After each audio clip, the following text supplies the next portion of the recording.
felt like you were carrying the weight of the world, carrying everyone else's problems, their expectations, and everyone's emotions? You may be carrying things that don't even belong to you. And today we're going to talk about boundaries. What's inside your hula hoop? What's outside of it? And how to discover your God-given values that will help you say no without apology.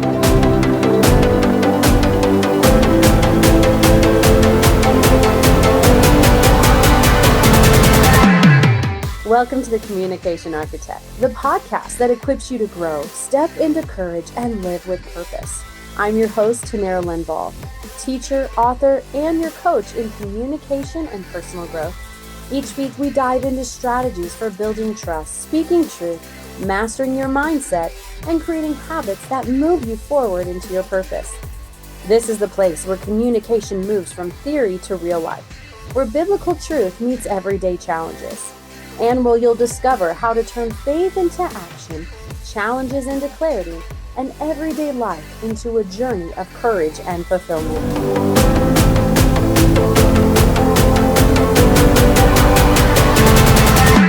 Hi friends, welcome back. Today we're going to be diving into one of my favorite topics, and the concept is what's in your hula hoop. It's a simple principle that's helped me and other clients identify what's ours to carry, where to draw the line, and how to stop living in a boundary-less life. Because if you don't know where your responsibility starts and ends, you'll burn out. You're going to grow resentful, and you're going to miss the life of freedom Jesus modeled for us to have. So here's the big idea for today. It's a reminder that boundaries aren't selfish. Boundaries are stewardship for the life God has called you to live. They are how you protect your yes to God. They're how you discern what's yours to carry and what belongs to someone else. And here's the truth. If you don't define your boundaries, then someone else will define those boundaries for you. So let's start with the hula hoop principle. Then we'll talk about signs you need, new boundaries, and finally we'll discover how your core values actually shape the lines you draw. So the hula hoop principle is one of my favorites. So close your eyes, unless you're driving, please don't. Close your eyes and picture yourself standing in a hula hoop. Everything inside the circle is what's your responsibility, but everything outside of that hula hoop does not belong to you. So let's define it here. What is inside your hula hoop? So I'll give you a simple phrase here. Anything inside your hula hoop starts with my. So my words, my emotions, my actions, my reactions, my time, my energy, my tone, my impact, and my yes and my no. Anything that starts with my, I have self-ownership of. I am to govern and I am to be responsible for all the things that start with my. Okay, now let's talk about what is outside of your hula hoop. So what is outside of your hula hoop are their responses, their emotions, their assumptions, their expectations, their decisions, their yeses and their nos. Anything that is theirs is their responsibility to manage. It is their responsibility to govern and steward themselves. Galatians chapter 6, verse 4 says, each one should test their own actions, for each one should carry their own load. This is so important because what we do, especially when we're overcoming people pleasers, or we're people that used to we just love people and we just want everyone to be happy, then we tend to take on the emotions of others and we say, well, I don't want to upset them and I don't want to make them mad or I don't want to disappoint them. But here's the wrong belief in that statement is we're owning the fact that their disappointment, that their anger or their reaction is something we have to own. And that is the first lie of the enemy, is that he will trap us into running around like chickens with our head cut off, trying to please everybody else because we're trying to own their emotions. But guess what? Hula hoop analogy, their emotions, their actions, reactions, assumptions, that belongs to them, not to you. If it does not start with the word my, then it does not belong in your hula hoop. So we have to give ourselves grace and let go of the burden that we feel the ownership to carry someone else's responsibility. So when you try to carry what's outside your hula hoop, you're going to get overwhelmed. You're going to get frustrated. And when you ignore what's inside your hula hoop, then you're going to grow resentful and you're also going to begin to grow disconnected from others. Why? Because if you ignore what's inside your hula hoop and you're not taking ownership of what's yours, you move into a victim mentality and you try to blame others for your reactions. You blame others for your unmet expectations, but you realize they're yours. So they're your responsibility. And some of you may be sitting here and saying, "Who, I know somebody who's trying to make me responsible for their unmet expectations or for their emotions or their reactions." But I will tell you the kindest thing you can do is to draw a line in the sand and tell people you need to own your emotions. I love you. I will be kind with my words. I will be kind with my tone. But at the end of the day, I will not carry your expectation or your reactions to my boundaries that I'm setting. So we need to encourage other people to grow in their responsibility of their own emotions. Well, let me give you an example. A client of mine once kept saying yes to hosting a church ladies group about every other week. But because she didn't want to disappoint anyone, she would always say yes. Even the times when she was exhausted, when it meant at one point she literally only got to spend an hour at her kid's birthday party because she had to leave early to get to the church event. So she's missing beautiful life events because she was like, I don't want to disappoint people. But she was exhausted. She was short-tempered with her kids. And honestly, and she professes that she was just spiritually dry. She felt like she wasn't getting her time with the Lord because she was so busy doing for others and what looked good because she didn't want to cause disappointment in others. She was carrying other people's expectations inside her hula hoop. But once she realized that her responsibility was to steward what was inside her hula hoop, so her time, her energy, her yes to her family, and not fulfill every request, then she was able to finally step back, say no, and find peace again. And guys, let's be real. Jesus himself modeled boundaries so beautifully. Jesus said no to being made king in John chapter 6. If you're like, what? They tried to make Jesus king? Go read John chapter 6. His disciples wanted him to be king. All right. He walked away from crowds in order to rest and to pray in Luke chapter 5. He knew exactly what was inside his hula hoop, what he was responsible for, what his yes was to, and he lived according to it. He did not live for other people's expectations, for other people's emotions, or for other people's assumptions. Now, let's talk about how you know when a boundary is needed. So, here are some emotional red flags that you guys need to be aware of. Resentment. Where do you feel bitter or taken for granted? This is red flag number one. If you're experiencing resentment, ask yourself the question, where do I feel like I might be taken advantage of? And then ask yourself that question, should I still be doing this? Is this my season? Or is it time to stop? Is it time to communicate a different boundary? Red flag number two, exhaustion. What keeps draining you emotionally, mentally, and physically? Number three, anxiety.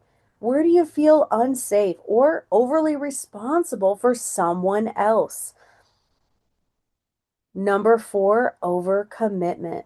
Where do you say yes and find you're constantly regretting it later? And number five, guilt. Where do you feel like you have to prove you're good or spiritual by sacrificing your health, your well being, or your yes to your family? Friends, those feelings aren't failures, but rather they're invitations. Invitations from God to draw a healthier line in the sand to protect your yes to the Lord, to your health, to your family, and to your purpose.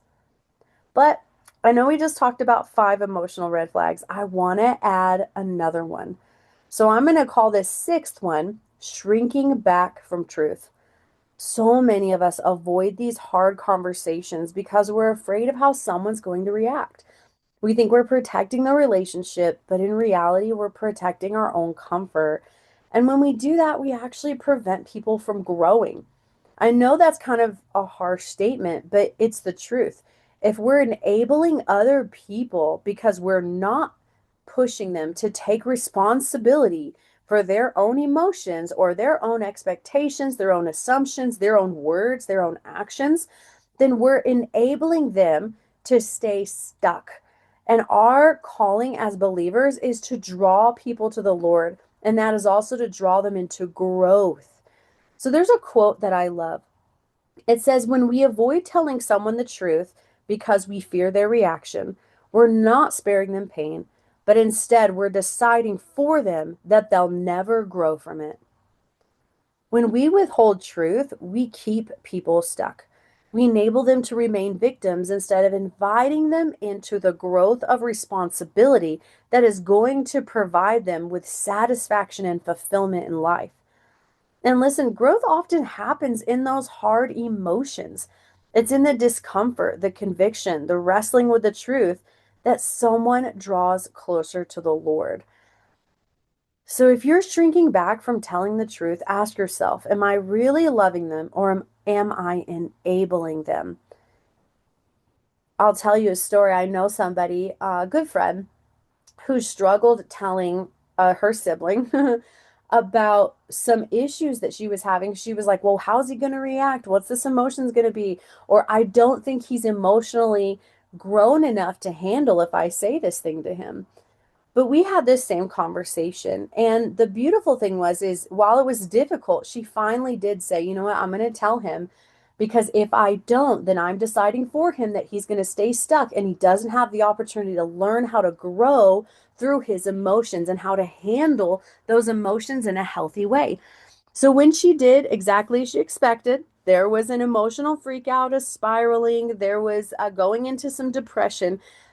But the truth is he needed that. I know that can sound hard, but some people really they need the hard truth in a loving way and then give them space to learn how to process those emotions, those disappointments, those feelings of rejection. And again, I know rejection's a lie of the enemy because we're not rejecting people, but it's a true feeling that they're going through. But we have to stop trying to protect people from experiencing that and rather help them learn how to navigate those feelings.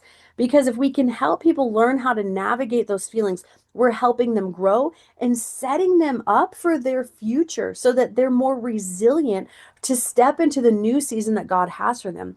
But if they don't ever have the opportunity to grow out of victimhood or grow out of a place where we've enabled them, then they're not going to be equipped for the new season God desires to draw them into. So if you're shrinking back from telling the truth, again, ask yourself, am I really loving them or am I enabling them? And here's the freedom. You are responsible for speaking truth in love. You're responsible for your words and your tone. You are not responsible for how they receive it. That part is outside your hula hoop. So let me give you another example. I once coached someone who constantly rescued her adult son financially. Every time he overspent, she bailed him out. She thought she was being loving, but in reality, she was keeping him from facing the consequences that would actually grow him physically, emotionally, spiritually. The maturity he needed was in facing his consequences. And once she started to set boundaries, he didn't like it at first. And of course, he responded with, Mom, why don't you love me? Mom, why are you so mean to me? But she had to be consistent with holding those boundaries because her love for him was, I love you too much to keep you a victim. So therefore, I'm going to make sure you face these consequences as painful as they are so that you can come to reality and grow up because I want more for you than living a life of a victim. And honestly, guys, it was a tough season. It was a couple of years of a really tough season for her. But man, she trusted the Lord. She stayed faithful to her boundaries and she continued to say, Lord, I trust you're after his heart and you'll continue to pursue him. And over time, he did begin to take ownership of his decisions. And I'm happy to say now that they're back in reconciliation, that the Lord is restoring their relationship as mother and son. But that had to happen through him taking ownership of his decisions and growing up. And that wouldn't have happened if she kept enabling him. So that's what boundaries do. They stop the cycle of enabling and create space for responsibility and growth.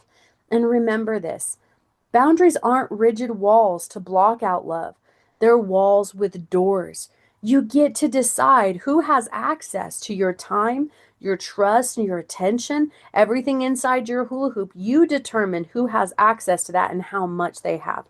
That doorway of how they access it, that's your choice. And when God is your protector, you don't have to build walls out of fear or self protection. I love it because scripture says that He is our strong tower, that the righteous can run into Him and they are safe. So trust that He is your strong tower and that you can build wisdom with Him and trust that He will protect you, and you move into Him and allow Him to show you what does that gateway, that doorway of access to you look like for others, so you can set healthy boundaries and tell people, here is how you can gain access to my time, my attention, and my trust. All right, well, let's get practical. So, how do you actually discover your boundaries? By discovering your core values, is what we're going to talk about. It is your core values that help you determine where your boundaries are. Without values, boundaries are going to feel random. And with values, boundaries are going to become intentional. So, I'm going to give you 3 steps in how we're going to do that. So, number one step is reflect. And I'm going to give you 4 questions to reflect on as you're discovering your core values. So, question number one in reflect: what truly matters to you? Question number two: what drains you? Question number three: when do you feel most like the person God made you to be? And number four: what makes you feel the peace with God, with others, and yourself? I'll say, if you can determine what truly matters to you, what are those things that drain you? When do you feel most like the person God made you to be? And what makes you feel at peace with God, others, and yourself? Those are going to help you start to pull in and discover what those core values are. Step number two is then you're going to choose your values. So I encourage you, if it helps, in my book, The Fine Art of Saying No, in the back of the book, I do have a list of core values you can choose from. But I'll also tell you this, is values can be endless. You can also Google for a list of core values and just kind of go through that and see which ones really stick out to you. But I'd encourage you, narrow it down to 3 to 5 so it's not overwhelming. But from a core values list, you can choose something such as honesty, peace, family, excellence, simplicity, faith. Maybe circle 8 to 10 that really resonate with you, then narrow it down again to 3 to 5. And the reason that's so important is because you may say, well, some of these are very similar and they kind of work, but which one speaks the loudest? And narrow that down to 3 to 5. So reflect, choose, and then number 3 is now define. So write a sentence for each of your core values. So I'll give you an example. So I'm going to choose 3 core values: faith, rest, and family. So here's the core value. I'm going to write it. So for faith, I'll say my core values: I make decisions based on God's direction, not people's opinions. And for number 2 on rest, this is what I wrote: I honor Sabbath and resist the urge to stay constantly busy. And core value number 3 is family. I give my best attention to the people God has entrusted to me. So here's a story for you. I want to tell you about the Miller family. So the Miller family sat down one evening and they created what's called a family code. They defined love as expressing care through their words, actions, and quality time. They defined respect, a core value, as listening without interrupting and asking before borrowing things from each other. And that code became their family accountability. It didn't erase conflict by any means. Families still have their squabbles and disagreements, but it gave them a foundation for healthier boundaries. It allowed them to say, as a family, these are our 3 core values. Here is what it looks like and how we're going to communicate to each other. It's how we get that doorway of access into each other's time and energy, quality time, words, right? But then they were able to then hold each other accountable to say, as a family, here is how we will respond and react. And then here is how we will address each other if we step outside of our core values. So now you can do this for yourself. You can do it for your family. Honestly, guys, I did this with my roommates in the past. So you can do it if you have roommates you're living with. And yes, sometimes values clash. Maybe you value both rest and responsibility. Maybe you value excellence and flexibility. Guys, that's actually healthy that you can see the benefits to both sides of the aisle, and then you can learn how to compromise and meet in the middle. And honestly, I will say this is if you're working with your family or roommates or people to build a family code or a roommate code together, ask these 4 questions as you're setting those up. What does love require here? What's sustainable for our relationship? Which values match this season that we're both in? And what would faith, not fear, what would faith choose in this moment? So this process keeps your boundaries God honoring instead of fear based. All right, guys, now we're getting to our weekly challenge. So this week, I want you to grab a piece of paper. I want you to draw a big old circle to make it look like a hula hoop. You can get all fancy with it and make it look like a little candy cane hula hoop. But I want you to draw a big circle like a hula hoop. And inside it, I want you to write what is yours to carry. And I want you to have space on the outside, and I want you to write what you are no longer going to carry inside your hula hoop. Is it the emotions of other people, the expectations of other people? Is it the fact that you've been enabling others by not communicating certain things to them? So now you say, I'm going to allow them to learn how to grow up. I'm going to let them learn how to manage their own emotions. I will no longer manage it for them. What are you no longer going to carry that is on the outside of your hula hoop? And then I want you to prayerfully choose 3 to 5 core values and write one boundary each. So, for example, if you choose a core value that says, I value peace in our home, then your boundary may be limiting drama-filled conversations. Or if you say, I really value family, then you may place a boundary that protects your evening times with your family. If you value honesty, you may protect a boundary or put a boundary in place where you're limiting time with maybe family members or people you know who've been a bit manipulative, where you say, look, I love you and I'll honor you where you're at, but there is a time limit to how long I'll spend with you. And that's not wrong, guys. That's healthy. And at the end of the week, I want you to ask yourself this question. Ask yourself, how did honoring these 3 to 5 values impact my peace, my energy, and my relationships this week? I want to encourage you guys, taking time to reflect on each week is going to allow you to, number one, reflect on what went well that you want to celebrate and carry into the next week, and what didn't go well that you want to make tweaks or adjustments to so we can continue to grow and improve as we move forward in our relationship with the Lord. Well, guys, thank you so much for joining me today on what is inside your hula hoop and what is not inside your hula hoop and how to discover your boundaries. If this encouraged you, share it with a friend, leave a review so others can find it, and don't forget, if you want to go deeper into this exact topic, my brand new book is now out, available on Amazon today. It's called The Fine Art of Saying No: Setting Boundaries to Protect Your Yes and Empower Your No. Again, available on Amazon. Go grab your copy and start building the life of freedom, purpose, and peace that God has called you to. Until next time, stay inside your hula hoop, protect your yes, and keep building bridges.